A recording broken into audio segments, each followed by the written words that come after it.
usia Yuriko Barros Gomez Guterres atau yang akrab disapa Yuriko Guterres sudah lewat separuh abad.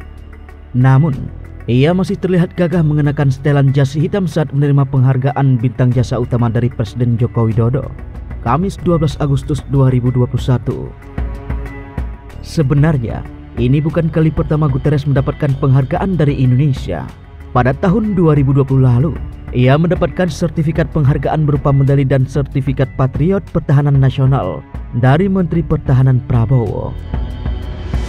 Penghargaan ini diperuntukkan juga bagi 11.485 ex-milisi Timor Leste. Lelaki brewok dan berambut gondrong itu cukup dikenal luas oleh warga Nusa Tenggara Timur, meski tidak setenar Ramos Horta maupun Senana Gusmo. Namun, bagi milisi yang menolak kemerdekaan Timor Leste dan warga ex-Timur Timur yang memilih gabung NKRI, sosoknya sangat harum. Guterres yang lahir di Waitame Uatolari, Vequeque, Timor Portugis, 4 Juli 1969.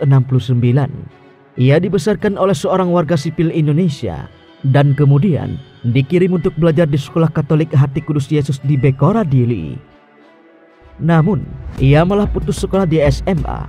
Guterres kemudian terlibat dalam kegiatan gangster kecil-kecilan, termasuk menjadi pelindung sebuah tempat judi bola guling di Tasitolu, Dili. Pada tahun 1988, Guterres sempat ditangkap oleh Intel Militer Indonesia. Ia dituduh terlibat dalam komplotan untuk membunuh Presiden Soeharto yang sedang mengunjungi Dili pada bulan Oktober tahun itu. Seiring berjalannya waktu, sosok Guterres yang sebelumnya pro kemerdekaan Timor Leste berbalik arah menjadi pro Indonesia atau pro integrasi. Ia pun disebut-sebut direkrut menjadi seorang informan untuk Kopassus. Namun, diam-diam ia turut menjadi agen ganda terhadap gerakan kemerdekaan. Ia kemudian dipecat pada sekitar 1990. Pada tahun 1994, Prabowo yang saat itu menjadi seorang perwira anti pemberontakan Timor Leste nampaknya tertarik dengan kemampuan Guterres. Ia yang saat itu menjabat sebagai pemimpin milisi Aitarak dan wakil panglima pro integrasi, lalu direkrut menjadi bagian dari Ganda Muda Penegak Integrasi atau Garda Paksi. Ikut bergabung pula Panglima Integrasi João Tavares dan Kepala Stafnya Herminio da Costa da Silva. Garda Paksi adalah sebuah organisasi yang memberikan pinjaman dengan bunga rendah untuk memulai usaha kecil. Namun, Yuriko CS juga dipakai sebagai informan di dalam satuan pro-militer. Pada tahun 1997, ia melanjutkan sekolahnya. Guterres mulai belajar ekonomi di sebuah sekolah tinggi ilmu ekonomi STIE yang dikelola oleh Filomeno Hornai yang pro-integrasi. Namun, ia hanya bertahan selama 3 semester. Yuriko Guterres kemudian menikah dengan keponakan Yuskup Bakau hingga dikaruniai 3 orang anak. Selama aktif sebagai milisi, nama Guterres kala itu dianggap berbahaya bagi PBB. Ia diduga membunuh 3 pekerja bantuan dalam serangan massa di kantor komisaris tinggi PBB untuk pengungsian UNHCR di kota Atambua, perbatasan Timor Barat. Pembunuhan tersebut memicu kecaman internasional terhadap Indonesia. Amerika dan Bank Dunia memperingatkan bahwa bantuan vital bisa terancam jika milisi Timor Leste tidak dikendalikan. Alhasil, Guterres harus ditangkap dan diserahkan ke PBB untuk diadili. Tidak hanya itu, ia juga dicurigai terlibat dalam serangan terhadap rumah seorang tokoh pro kemerdekaan Timor Leste, yaitu Manuel Carrascalao, pada bulan April 1999, di mana beberapa orang terbunuh. Pada tanggal 27 November 2002, Pengadilan Negeri HAM Adehok di Pengadilan Negeri Jakarta Pusat pada tanggal 27 November 2002 memvonis Guterres 10 tahun penjara. Ia dituduh melakukan pembantaian pasca referendum dan penghancuran ibu kota Dili. Namun pada tahun 2008, Mahkamah Agung mengabulkan permohonan peninjauan kembali kasus tersebut dan membebaskannya. Meski pernah jadi buronan internasional dan sempat ditangkap PBB, Guterres tetap menjadi sosok yang berjasa bagi Indonesia. Dia adalah seorang milisi yang berjuang untuk Indonesia, meski terkenal sangat kejam. Menurut sebuah sumber, Enrique Guterres menentang pemungutan suara kemerdekaan di Timor Leste pada tahun 1999.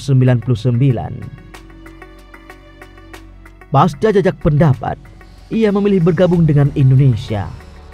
Guterres pun masuk ke dunia politik. Ia kerap bergonta-ganti kapal sejak 1999.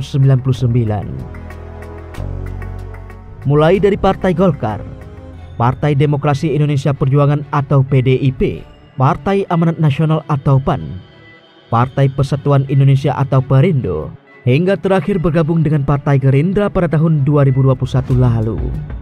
Guterres juga pernah menjadi Ketua Umum Uni Timor Aswen atau UNTAS pada tahun 2010 hingga tahun 2019 lalu. UNTAS adalah wadah resmi yang mewakili warga eks-Timor Timur yang masih setia dan menetap di Indonesia.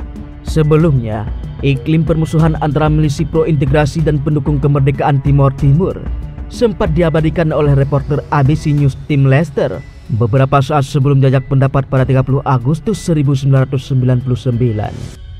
Lester mengawali kunjungannya ke sebuah gereja di ibu kota distrik Kofali Masuai. Sekitar 1.800 warga di sana mengungsi karena merasa daerahnya tidak aman lagi. Di sekitar gereja itu, sejumlah pemuda mengusung bendera Badan Nasional Perlawanan Timor atau CNRT, organisasi payung dari berbagai gerakan pro-kemerdekaan. Mereka membentangkan pula poster aktivis Sanana Gusmo yang kemudian terpilih sebagai presiden pertama Timor Leste. Lester juga menemui sepasukan paramiliter pro-integrasi di Maliana yang merupakan salah satu basis terkuat kelompok milisi pro-Indonesia. Mereka membopong senjata dalam balutan seragam kaos warna hijau oranye dan topi bermotif bendera merah putih. Lester diizinkan menumpang truk bersama mereka untuk mengikuti acara di alun-alun kota. Terlepas dari visualnya yang terkesan mengintimidasi dan berbagai laporan tentang aksi kejamnya terhadap warga, para milisi itu bersikeras punya tujuan yang mulia. Kami bukan kelompok milisi, kami kelompok pro perdamaian. Kalau orang melakukan salah, kami akan menindaknya terlepas mereka pro merdeka atau pro otonomi. Begitu ujar Ruben Gonsalves, seorang petani asal Maliana sekaligus salah satu komandan milisi. Rombongan Ruben Gonsalves hadir dalam sebuah acara yang disambut Tavares. Saat Lester bertanya padanya tentang potensi pecahnya aksi kekerasan pasca perhitungan jajak pendapat, pemimpin milisi Halilintar itu mengiyakannya. Ini akan terjadi karena orang Timur tidak pernah mau menerima kekalahannya, begitu ujarnya.